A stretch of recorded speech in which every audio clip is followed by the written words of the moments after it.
স্বামী তুরীয়ানন্দ বললেন, সব কিছুর জন্য মায়ের ওপর নির্ভর করো, তাকে বিশ্বাস করো। তিনিই তোমাকে চালিত করবেন, তিনিই তোমাকে কখনো বিপথে যেতে দেবেন না। আমি এ বিষয়ে নিশ্চিত। একটা বিষয় মনে রেখো, কারোর ওপর প্রভুত্ব করো না। সকলকে সমভাবে দেখো এবং সমান ব্যবহার করো। কারো প্রতি পক্ষপাতিত্ব করো না।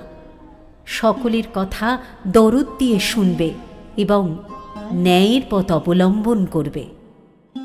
মার কাছে যাচ্ছ, মা স্বয়ং মহামায়া।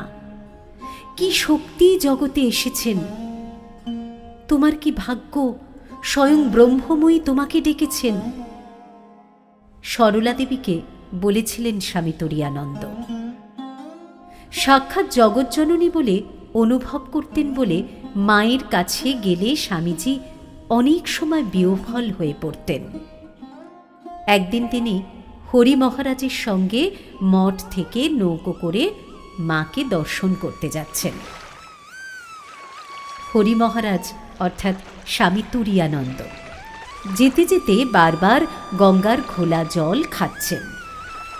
হরি মহারাজ বললেন, ঘোলা জল বারবার খাচ্ছ, শেষকালে কি সর্দি জ্বর করে বসবে? স্বামীজি বললেন, না ভাই, ভয় করে। আমাদের তো মন মার কাছে যাচ্ছি, ভয় করে।